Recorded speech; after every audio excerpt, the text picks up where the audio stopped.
It is often said that there is a great conflict between science and religion. It is true that scientists look doubtfully at the scriptural statement that the heaven and the earth were created in a matter of days.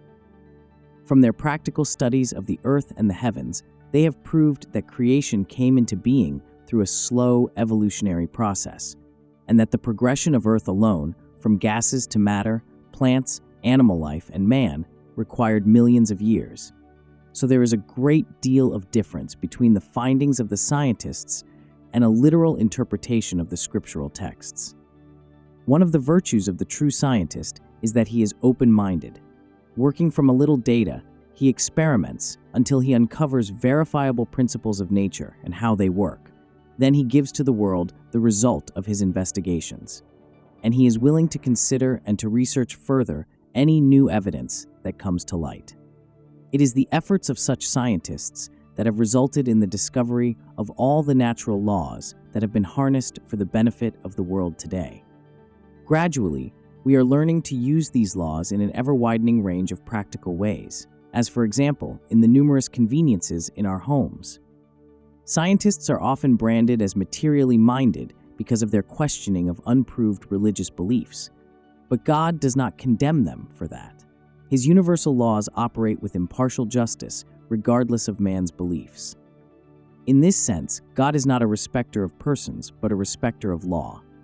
He has given us free will, and whether we worship him or not, if we respect his laws, we shall receive the beneficial results of such regard. A doubting scientist might explain his position in this way. Even if I don't believe in God, if I follow the laws of nature, I get results, but if I violate them, I suffer. A spiritually wise person, however, says, if I can obtain beneficial results through following nature's laws, then I want to know the one who made those laws, and I want to realize his power. Such a person, who seeks a higher understanding of the source of creation, is a spiritual scientist. There is a science of religion too, just as there is a science of material things, and that is the science of self-realization, the knowing of one's true nature. The highest aim of religion is not to build churches or temples, but to build the temple of the soul, in which the Spirit of God can dwell everlastingly. The building of a temple, however beautiful it may be, is no substitute for the building of a living relationship with the divine. This is what the science of self-realization teaches, the practical art of finding God in one's own soul. In this world of constant change, there is one thing that does not change, the eternal truth that we are made in God's image, and that the goal of life is to manifest that image within ourselves. But first, we must know what our true nature is. We must know that our real being is more than this mortal body. Man is the image of God. Therefore, within him is the potential of all divine powers. Scientific knowledge is built upon facts. The medical side is fairly well developed, though the causes and cures of certain ailments are yet to be discovered. But what science does know, it is more or less sure about, because the various factors concerned have been tested. Theories have been tried and proven. In religion, it is different. People are given certain facts or truths and told to believe them. After a little while, when their belief is not fulfilled, doubt creeps in, and then they go from religion to religion, trying to find proof. You hear about God in churches and temples. You can read about him in books, but you can experience God only through self-realization, attained by practicing definite scientific techniques. In India, religion is based upon such scientific methods. Realization is what India specialized in, and those who want to know God should learn her methods. They are not India's sole property. Just as electricity was discovered in the West, and we in India benefit from it, so India has discovered the ways by which God can be known, and the West should profit by them. By experimentation, India has proved the truths in religion. In the future, religion everywhere will be a matter of experimentation. It will not be based solely upon belief. Millions of people are changing from one church to another without truly believing in their hearts what they have heard about God. They say, "Well, I pray," but most of the time he does not respond. Nevertheless, God is always aware of us. He knows all about us, yet we remain absolutely ignorant of him. This is the cause of the various kinds of doubts that play upon our minds. If God is, we must be able to know him. Why should we merely read and hear discussions about him and yet know nothing from personal experience? Yet there is a definite way to experience God. And what is that way? It is scientific experimentation with religious truths. The first experiment with religion must begin with silence. Most people never take time to be silent or to sit quietly in meditation. Hours and hours I remain in inner silence. When I am with people, I enjoy them immensely. I am with them fully and wholeheartedly. But when I am away from people, I am entirely alone in that supreme joy of life, the bliss of God. No matter where I am, that joy of God is always with me. Why don't you experiment with silence so that you can live in this same way? Most of you can't sit still for even 10 minutes without your thoughts running away in all directions. You have not learned to be at peace in your home within because you are always restlessly chasing about in your mind. My master, Sri Yukteswar, used to say, "Locking the door of the storehouse of happiness, man runs everywhere else, begging for that happiness. How foolish when he has the whole store of joy lying within himself." From my childhood, I sought God, and communion with him has given me happiness that no fulfilled material desires could ever give. You have nothing if you have not God. You have everything if you have God. For he is the master of the universe. If you haven't felt any results from religion, experiment in meditation. Shake God out of his silence. You must insist, "Lord, speak to me." If you make a supreme effort in the silence of the night and in the early morning, after a little while, you will see a glimmer of God's light or feel a ripple of his joy coming over your consciousness. Experimenting to know God in meditation, in silence, brings the most real, most remarkable results. Only the application of religious methods can bring lasting happiness. One of the most important spiritual principles to apply is truthfulness. The meaning of truth is not clearly understood by most people. Truth is exact correspondence with reality, hence its end result is always good. Those who develop the habit of telling little lies all the time will find it hard ever to be wholly truthful in any statement. Such chronic liars never think of the importance of speaking truth. They don't even realize they are lying. Their own imagination becomes truth to them, and they can no longer see the real truth in any situation. However, if for good reason you don't want to speak the truth, at least don't tell a lie. Suppose you are meditating in a corner, believing you are hidden from sight. Your desire is that nobody know what you are doing, but someone discovers you and calls out, "Hello, what are you doing?" And to hide the fact that you were meditating, you reply, "I was eating a banana." To tell such a lie is unnecessary. You could have replied, "I am busy now, and I don't want to be disturbed." This truthful statement is much better than even a little lie to shield from others' curiosity the fact of what you were doing. It is this type of lying that most people get into. Avoid it because it encourages a habit pattern of being untruthful, even when there is no need to evade the truth. It is also wrong to speak the truth when by doing so, one betrays another person unnecessarily and to no good purpose. Suppose a man drinks, but tries to hide it from the rest of the world.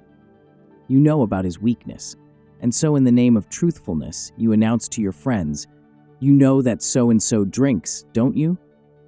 Such a remark is uncalled for. One should not be busy about other people's business. Be protective about others' personal faults, so long as they harm no one else. Speak privately to an offender about his failings if you have an opportunity or responsibility to help him, but never, under pretext of helping someone, speak deliberately to hurt him. You will only help him to become your enemy. You may also extinguish any desire that he might have had to become better. However true it may be, a fact that goes against good is only a fact. It is not truth. Never reveal unpleasant facts that cause meaningless suffering to someone else, such as speaking out unnecessarily against another's character. This is often done to well-known persons by sensation-seeking newspapers or magazines. The motive is to hurt the individual's reputation or to reap personal gain at his expense. Do not bring upon yourself the bad karma that results from revealing harmful facts against others when no true or noble purpose is served thereby. When you must evade revealing some unpleasant fact, be sure you also avoid implying what you are trying to hide. After all, God is forgiving, and we, his children, should be forgiving. Why should you be the medium of someone else's harm? Your hurtful action will rebound and harm you, too. We have to live through the results of every experience we put others through. There are men who live in peace, and there are men who live in worry and unhappiness. The latter have not had the wisdom to experiment and discover how it is possible to live in peace. Otherwise, they would have learned not to tell untruths and not to talk against others in a mean and harmful way. Learn also to be unselfish. To find happiness in making others happy is a true goal of one who loves God. Giving happiness to others is tremendously important to our own happiness and a most satisfying experience. Some people think only of their own family. Us four and no more. Others think only of self. How am I going to be happy? But these are the very persons who do not become happy. It is not right to seek personal happiness regardless of others' well-being. If you unscrupulously take away others' dollars for yourself, you may become rich, but you will never be happy, because their thoughts of resentment against you will react upon you. The divine law is that whenever you try to make yourself happy at the cost of others' welfare, everyone will want to make you unhappy. But if you try to make others happy, even at the cost of your own contentment, everyone will think of your welfare. Whenever you think of your own necessities, remember the needs of others too. As soon as you feel concerned for their well-being, you will want to make them happy. The unselfish person gets along beautifully with his family and with the rest of the world. The selfish person always gets into trouble and loses his peace of mind. Religious experimentation will show you that an uncontrolled existence also is the way to misery. The individual who lives all the time in an undisciplined manner is constantly filled with restlessness and worries. But he who has learned self-control knows the way to real happiness. Whenever you reason that you cannot do without something, you have become its slave. The secret of happiness is to be master of yourself. Many of the things you shouldn't do, you want to do. But when you have cultivated the power to control your desire to do something, even though you are tempted to do it, you have self-mastery. Most people need to develop won't power. It enables you to avoid doing things you shouldn't do. When you say, "I won't give in to this wrong habit," and you don't, that is self-mastery. Won't power develops strength of mind. Man's outer behavior reflects his inner life. External luxuries cannot make the soul happy. It is only by control of one's life that the soul experiences happiness and peace. Every morning when I get up, I make certain resolutions, and then throughout the day, I mentally whip myself to be sure that I fulfill them. This develops great willpower, and when I see all my resolutions carried out, I feel I am a conqueror. So practice self-control. If you don't, you will find yourself constantly carried away on the waves of emotion. Practice religion every day of your life. On Sundays, you learn about the divine law of forgiveness. If you are slapped on the left cheek, turn the right cheek also. But do you practice this in everyday life? Or do you think it is foolish to do so? Experiment. When you retaliate by giving the other person a slap, you feel terrible. Your action is just as bad as the other person's. Anger and bitterness react not only upon your mind, but upon your physical body. You feel a great heat in your brain, which upsets your nervous system. Why should you take on the contagion of the hatred of him who slaps you? Why should you disrupt your mental peace? Isn't it better to be able to say, "I am happy within myself because, in spite of your blows, I have done no harm to you and have wished you well"? Though it is easier to slap in return for a slap, remember that the after effects of such a reaction, loss of mental peace, and physiological disturbance, are not worth the momentary satisfaction of revenge. When you refrain from retaliating, you will find that you have calmed down your enemy also, whereas if you hit back, you only rouse his emotions more. So to be in control of your emotions is important to happiness. Then no one can get you angry. No one can make you jealous. You stand unchallenged in your own consciousness. You know what you are. You have experimented with your thoughts, and you know what treasure of peace you have within. Worry doesn't help you either. Not only does it burn out your nerves, leaving you cranky and cross all the time, it puts an extra strain on the heart. When you leave your work for the day, forget it. Do not pick it up mentally and carry it home with you. Worry only clouds your mind so that you cannot think clearly. You should learn to rely more on God. This is a science, a divine law. There is always a way out of your trouble, and if you take the time to think clearly, to think how to get rid of the cause of your anxiety instead of just worrying about it, you become a master. Many people come to me to talk about their worries. I urge them to sit quietly, meditate, and pray, and after feeling calmness within, to think of the alternate ways by which the problem can be solved or eliminated. When the mind is calm in God, when the faith is strong in God, they find a solution to their problem. Merely ignoring problems won't solve them, but neither will worrying about them. Meditate until you become calm, then put your mind on your problem and pray deeply for God's help. Concentrate on the problem, and you will find a solution without going through the terrible strain of worry. A prayer that is strong and deep will definitely receive God's answer. But if you do not make any real effort to pray to Him, naturally you will not feel any response. At one time or another, everyone has found some desire fulfilled through prayer. When your will is very strong, it touches the Father, and the Father wills that your desire be fulfilled. When He wills, all nature takes notice. God does respond when you deeply pray to Him with faith and determination. Sometimes He answers by dropping a thought in the mind of another person who can fulfill your desire or need. That individual then serves as God's instrument to bring about the desired result. You don't realize how wonderfully this great power works. It operates mathematically. There is no if about it, and that is what the Bible means by faith. It is proof of things unseen. If you practice the presence of God, you will know that what I am saying is truth. Go to God, pray and cry to Him until He shows the workings of His laws to you and guides you. Remember, greater than 1,000,000 reasonings of the mind is to sit and meditate upon God until you feel calmness within. Then say to the Lord, I can't solve my problem alone, even if I thought a zillion different thoughts, but I can solve it by placing it in your hands, asking first for your guidance, and then following through by thinking out the various angles for a possible solution. God does help those who help themselves. When your mind is calm and filled with faith after praying to God in meditation, you are able to see various answers to your problems, and because your mind is calm, you are capable of picking out the best solution. Follow that solution, and you will meet with success. This is applying the science of religion in your daily life. Everything that is visible is the result of the invisible. Because you do not see God, you do not believe He is here. Yet every tree and every blade of grass is controlled by the power of God within it.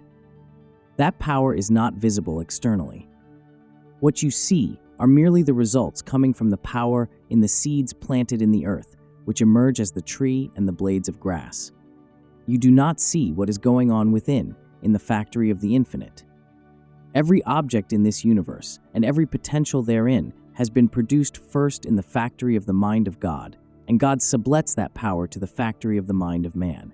From that little factory of man's mind comes everything he accomplishes: great books, intricate machines, outstanding achievements in any walk of life. Above all, in that mind factory lies man's unique ability to find God. The mind is a perfect instrument of knowledge when you have learned to base your life on truth. Then you see everything in a clear, undistorted way, exactly as it is. Therefore, learn to experiment with this mind. Learn to follow the science of religion, and you can become the greatest kind of scientist, the greatest kind of inventor, the master of your own fate. If you can just remember and apply the truths I have told you, there is nothing you cannot accomplish in life. And the greatest of all achievements is to find God. By the application of science in religion, your uncertain belief in spiritual possibilities can become realization of their highest fulfillment. Then you will be the most successful of all human beings, greater than all the scientists on earth. The great ones who have discovered Him never live in doubt. They experience the truth. Ye shall know the truth, and the truth shall make you free. You have everything when you have found God.